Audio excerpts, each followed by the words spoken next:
Welcome to the Good Rookie Show. My name is Faheem. And my name is Nelly J, y'all. And we are Good Rookie. That's right. What's going on, everybody? Happy Good Tuesday. And guess what? It's a Good Rookie Show. Yep. What's going on, y'all? As you know, we're your hosts coming to you from Toronto, Canada, the 6th. And guys, we are excited. NBA has begun. We are back in business. So we're always loving all the too early predictions for him. But now loving basketball, hockey. I mean, everything's happening. So it's pretty dope. But Faheem, before we start our episode, you know, my true and false questions. I gave you a break, but we're back at it. So Faheem, true or false? Okay. True or false? I feel like you'll know this one. But maybe not. So, true or false? Andre Drummond once shot 33 free throw attempts in a game and finished with 20 points. Wow. True or false? Wow. I'm going to go with true. False. It was 17. It was worse. 17 points he had. I tricked you there. He had 17 points and had 36 free throw attempts for him. Yeah, not surprised. His career is hovering around 50%. It's a 50-50 thing with him, right? So, Do you think he's the worst free throw? High school? Pardon me? Shooting big man? Worst free throw shooting big man? Shaq's got to be up there. Do you think it's Shaq? Oh, if As the worst, do you think? I'm gonna go with the worst free throw shooting big man. Now, there's got to be a minimum attempts, obviously, but I'm gonna go with Shaq's really bad.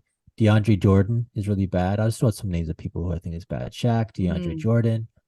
Let me throw one more. Shaq, DeAndre Jordan. I can't. I'm just trying to think back those days. Anyway, I'll have to go with those two. Did they make the list? Obviously. I mean, you have about 2 in the top 5 of all time. So let's go through the top 5. Okay. Yeah, that's pretty good. Like, that's really good, actually. So the worst free throw shooter of all time, one of my favorite defenders, Ben Wallace. He was at 41.4%. Yeah, how did I forget Ben Wallace? Yeah. Mm-hmm. Number 2, Andre Drummond with 47.5. Ooh. DeAndre Jordan tied 47.5. Mm-hmm. After that, we're now in the 50%. So being under 50, you failed, right? Like in school, all those 3 failed. But now, one of the greats, Wilt Chamberlain, with a 51.1% free throw shooter for him. Really? I didn't know Wilt was such a bad free throw shooter. Yes. Wow. I mean, first of all, it wasn't recorded back then, but we don't know if he was shooting threes at all. He did have a 54 field goal percentage, right? But I mean, he half of everything. So exactly, he was so tall. His vertical, his wingspan and everything. Exactly.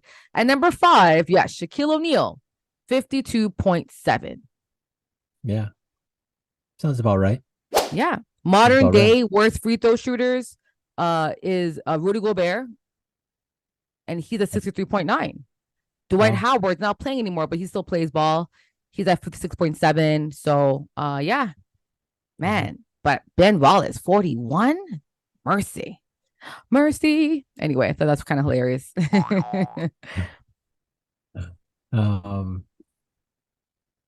All right, so Nelly J, since we're talking the numbers, so LeBron is on year 40. Year 40? What? He's on year 41? Oh, no, sorry. His age. His age is going to be. Has he hit 40 yet, LeBron? No. I don't know. I'm assuming he's on his 21st season, so he might be just under that right now. Let me pull LeBron's age.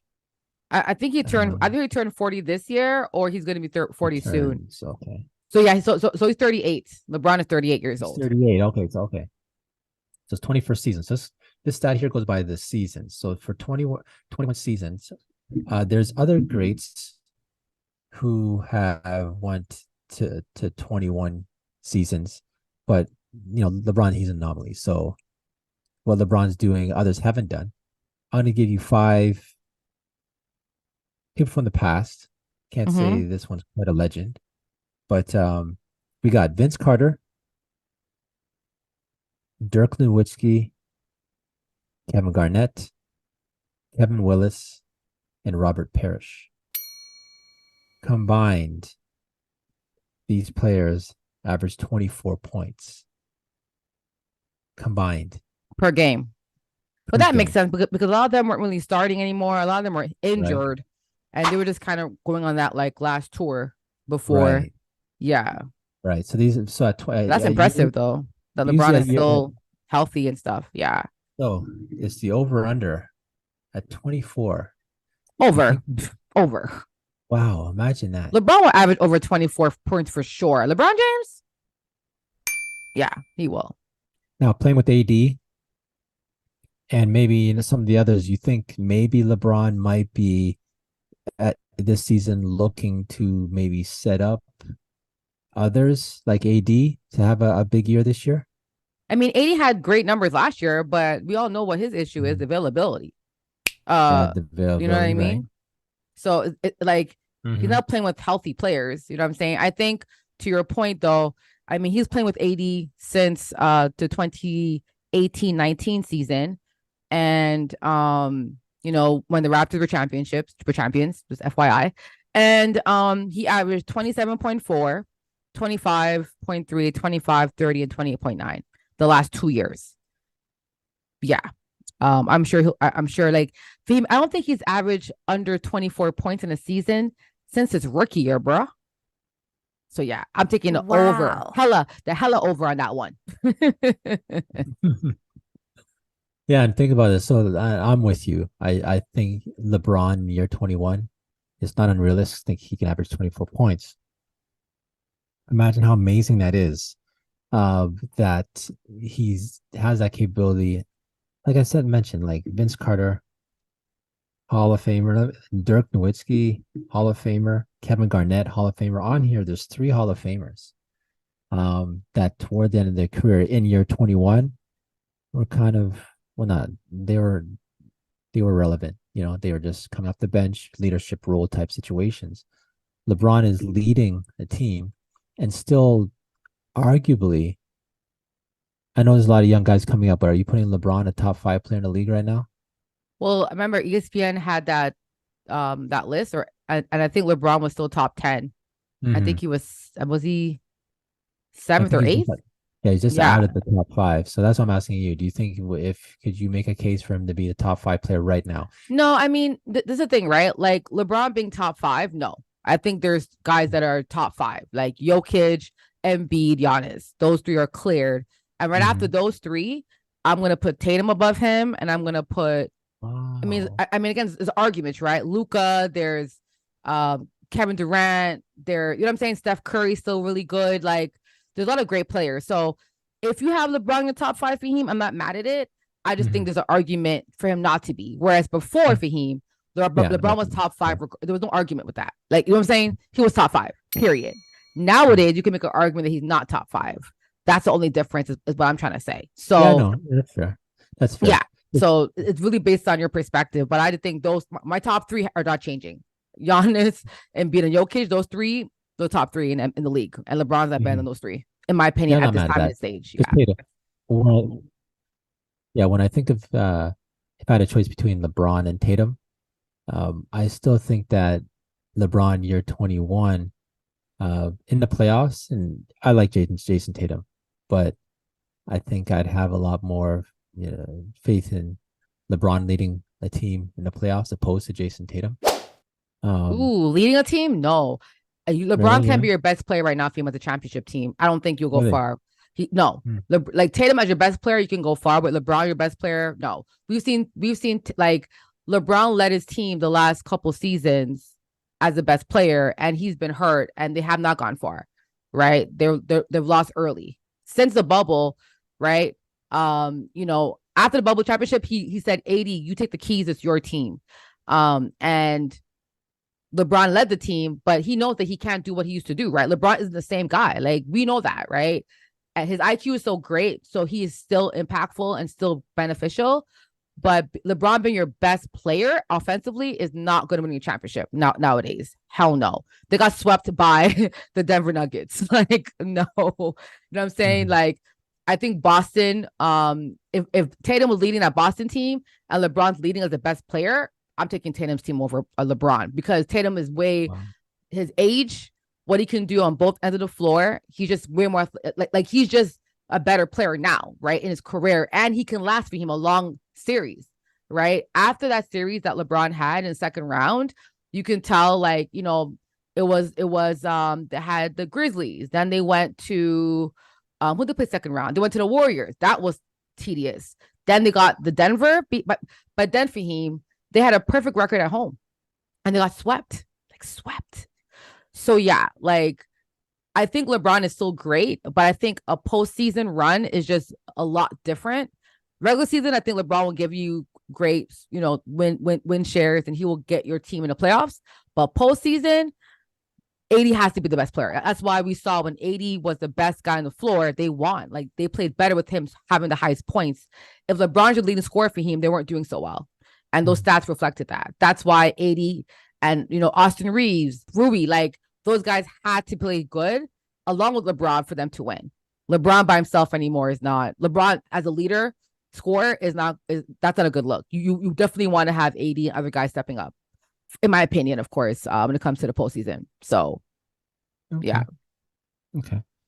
Um, on the list, we had 3 Hall of Famers, 2 that weren't Hall of Famers. You have LeBron at an over of 24. Just give me your number on the way out. What number? How much points you think he's going to average this year? 25 to Like this 26, I over? think. Yeah. Hmm. Yeah, I'm gonna go with 26 and a half. And I I think he's think. probably going to play like right at like 55 games, Yeah, just so he's maybe eligible for 60. the eligible for awards, right? There's a certain amount he Yeah, has to play to exactly. be But does eligible. LeBron So, care to win awards now? Like, he's so established for him. Like, does that really matter to him on his, you know what I mean? Like, if he wins or not, I think he's probably retiring in a couple of years anyway. right. Um, Yeah. you know what I mean? But I think with his body and his health, if they want to do a postseason run, we saw them run out of gas for him in that Denver series, right? We saw it with our eyes, ran out of gas, especially in the fourth quarter. They could not execute.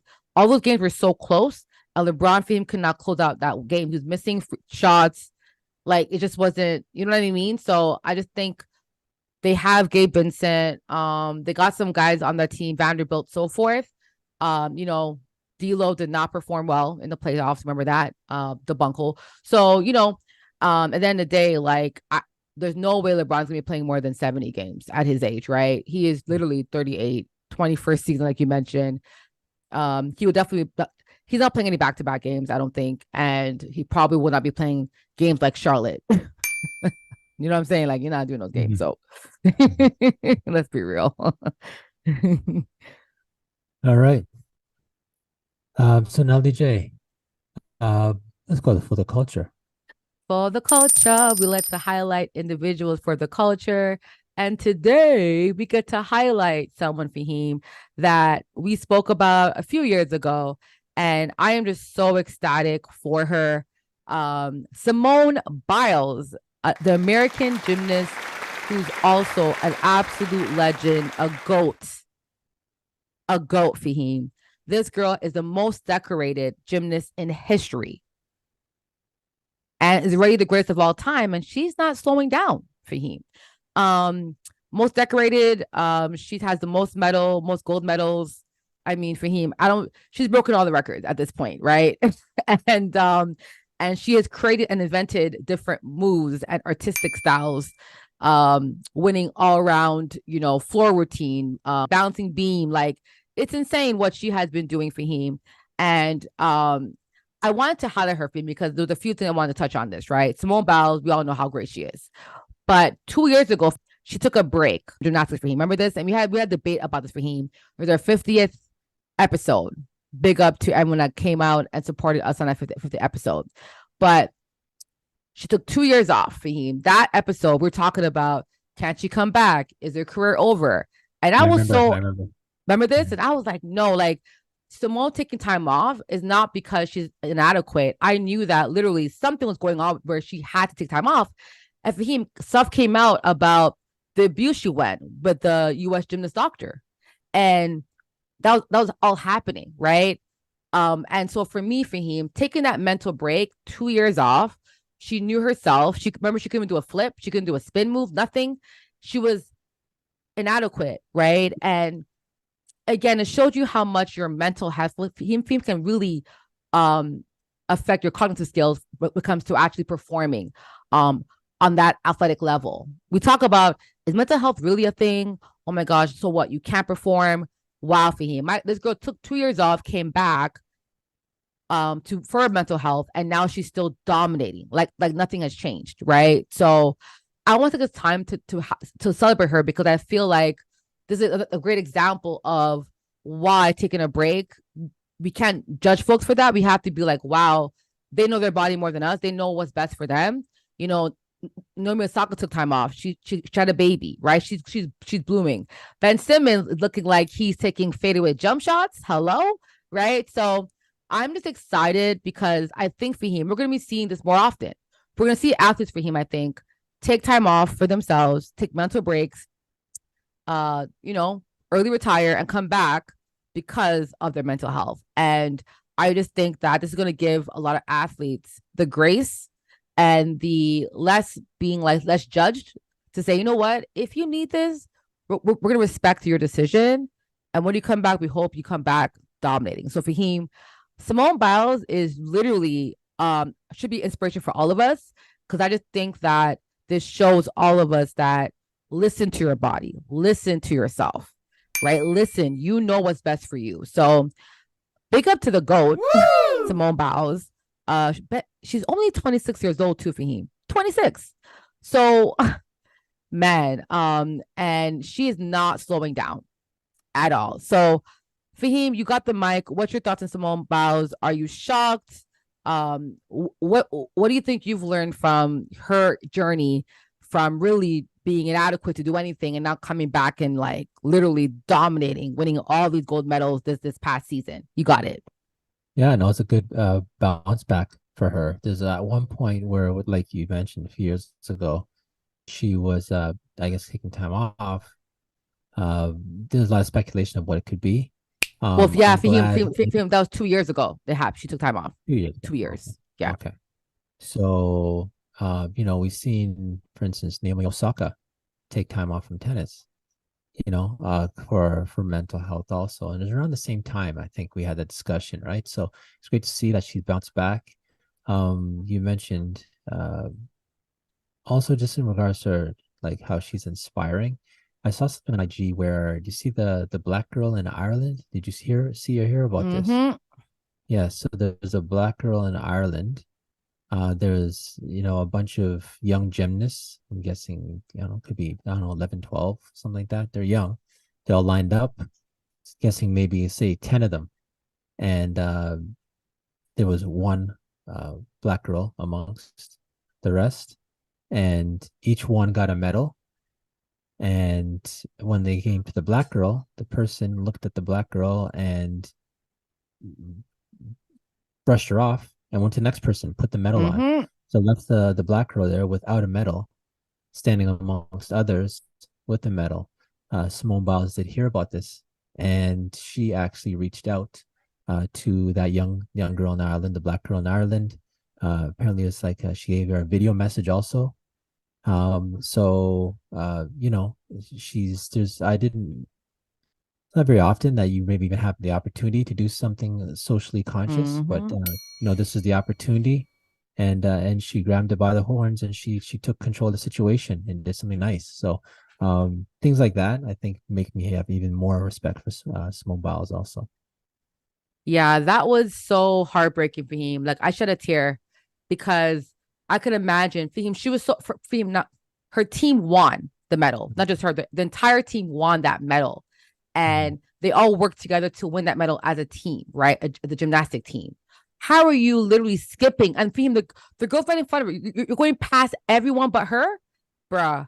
I wanted to give that girl a hug and say, "You are magic. You are Mm-hmm. amazing." Like, and her parents spoke out. The federation did issue an apology for the racist thing that official did. And for him, you think now for him with social media, people would know better. For him, I was there like, listen, social media, bro, like you're being recorded. For him, you are being recorded all the time. So the fact that you thought you can do that nonsense and not be called out, hello, nah, man. For him, I was so upset. And so yeah, to your point, Simone Biles really reaching out to her. And I think for him, we're seeing more people of color and black gymnasts succeeding, right? We talked about we had the list of the top 50 gymnasts, all across the states, HBCU, even in Canada. We're seeing more and more black gymnasts and Dominique Dawes, right? Like all these are trickling down to now Simone Biles, who thought the greatest for him of all time in the sport. Like when I was growing up, it was dominated by, a lot of great Chinese gymnasts, Russian gymnasts, Romania. Those had the powerhouses for him and USA, right? But they didn't have her complexion. So now we're seeing more of that. And I just think that it's just the inspiration being passed down, from generation to generation. So I think it's really, really dope. Now, because of Simone Biles, her inspiration, I wanted to Fahim have a quick session or a quick before we close the segment off, right? Again, big up Simone Biles, but again, we're coming to the fall, Fahim, right? This is a time where people suffer from seasonal depression, right? And they're having different items that are affecting them. So I wanted to give folks a breakdown of 12 signs that you might having a burnout. And guys, if you're feeling any of these items, please, right, take a break, right? Take a break, seek help, talk to someone, a therapist, you name it. But if you're feeling any of these signs for him, this means that you might be you probably have to take a break ASAP. Okay. So the first sign, and again, big up to healthline.com. There was an article they wrote about this, and I thought it was, really good that we share this with our listeners today. So the first sign is if you're restless, y'all. If you feel like restless, you haven't had time to relax, all that, you probably need to take a break. If you're awake at all hours of the night, that's also an issue, right? Sleep is probably the biggest, I would say healer, as they say. So if you can't sleep at all, or you're awake at all hours of the night, Fahim, that means you're probably having insomnia. So that's also indication. You're eating differently. You have no motivation. You feel zapped of energy. So you feel very stressed. You feel very mentally exhausted. That is a problem. You have a hard time concentrating. Big sign. If you feel indifferent about your life, like things that you would matter to you before, Fahim, you don't feel as much anymore, right? Number 9, you're getting cynical or negative more than often, right? So are you becoming more impatient? Are you having more frequent outbursts throughout the day? Are you snapping or screaming, right? Do you feel withdrawn? Do you feel like you don't want to make plans, or are you avoiding social events? Another indication. Are you self-medicating, right? So are you taking something to self-medicate more often than not? And the last sign is that you aren't enjoying your favorite things. So if you typically enjoy something and for some reason you don't enjoy it anymore, again, for him, these are all signs that you probably need to take a mental break. So again, restlessness, insomnia, your appetite changes, lack of motivation, frequent illness, fatigue, poor concentration, indifference, cynicism, isolation, self-medication, loss of joy, and takeaway. So for him, again, y'all, if you're feeling any of these signs, right, or a combo of these signs, take a break, take some time for yourself, treat yourself to a massage, go on a walk, go on vacation, y'all, your mental health is wealth. All right. Mhm. And it's okay to not be okay. So definitely, talk to someone if you need that. So yeah, Fim, I thought I wanted to catch some little mental health, awareness, but also big up to Simone Biles, because I think she reminds us all that your mental health, if it ain't healthy, you cannot perform. Mhm. Period. Right. So make sure you get some rest. Make sure you are mindful of yourself and also put yourself first. You know what I'm saying? Definitely. So anyways, Fim, Mhm. that's our for the culture. Right. Nice. I'm not following that. I think you nailed it on the head with that. It's a great list, actually. It's good to see, or good to hear.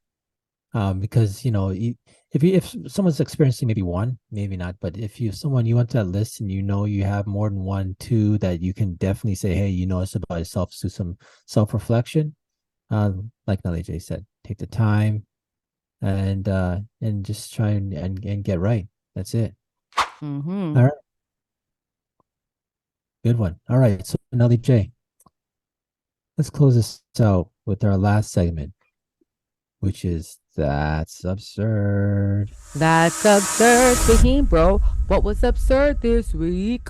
What was absurd? The Los Angeles Rams player Derion Kendrick was arrested for carrying a concealed weapon in LA hours after the team win. Absurd. Absurd.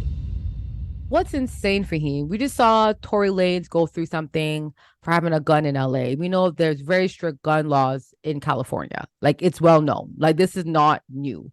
So it's just crazy for him that a player that plays in LA that knows the laws has a concealed weapon. Now, I guess it wasn't registered. I guess it was an unregistered weapon that man, that's so absurd for him. After a game, so hold up. How did they find out? Was he checked? Did the police stop him? Is there any indication as to why or how he was caught? Because that is so absurd to me. Like, come on, man. We gotta do better, y'all. Mhm. So it states 23-year-old was pulled over early in the morning for a traffic violation. And we're told during the police stop, the police found a gun and marijuana in his car. I guess we'll throw an allegedly over this. Mm-hmm. But yeah, weed and a firearm after a win and a traffic violation. That's the thing that I think is probably most absurd. Um, your traffic violation gave the police a reason to stop you. And when they stopped you, they found you're riding dirty. Absurd. They probably smell something too, right? Like marijuana has a scent. So like I'm not sure. And again, I'm hoping for him it wasn't an illegal search. But Mhm. yeah, he was booked for this, which sucks. And it says like everyone's saying suspicion of a legal gun. So possession, right? So it was a Okay. felony charge booked at 2:14 a.m. LA time, so Pacific time. It's just really for him again. It's unfortunate because he is the starting cornerback for the Rams, right? Um and it just sucks that he like this is what happens right now. Again, I get it. You carry a gun in the states for security, but have it registered. Why is it an Yeah. illegal Like, gun? You know what I'm saying? Like, come on, right. man. Like Yeah. you're in the NFL. These things should already be, you know what I'm saying? Stuff like this should already be registered. If we need a Yeah. gun, no problem. Just get it registered, bruh. That's it. It's so absurd. Yeah. Yeah. All right, Nelly J. I think we should put this episode in the books. Yes, guys. Uh, that's a good Ricky show. But no, y'all. First of all, thanks again for hanging out with us on this episode. My shout out is quite simple. So, Faheem, we spoke about him just now in our first segment, right? And LeBron James, even though he's in year 21, he's still making one of the top 5 salaries. So he may not be a top 5 player to some folks in the NBA, but for him, he's top 5 paid. So top 5 players getting paid right now, y'all, this season. And for him, someone's name might be like, what? what we have in terms of highest paid. So this is a combo of salary for him and endorsements with total earnings. So we have LeBron number 1, then Steph Curry, Giannis, Kevin Durant, and Klay Thompson. Wait. Yeah. Klay. Top 5 highest paid players this upcoming season. And that's a combination of salary, endorsements, which equates their total earnings. So big up to these 5, y'all. 3 of them were Warrior players, which is why they're a super team. Another example for those who doubted that. But Giannis and LeBron, again, dope. Kevin Durant still getting paid. But Klay Thompson, I was shocked about that. More than Kawhi. Huh? Mm-hmm. You know what I mean? Like, but hey. Wow. Yeah, big up to them. So that's my shout out. All right. All right, so Nelly J, I think we should put this episode in the books. All right, y'all. That was a good rookie show. If you had a good time, enjoyed yourself, click like and subscribe, and tell a friend. Faheem. On all platforms, you know what it is. That's a good rookie show. Yes, we out.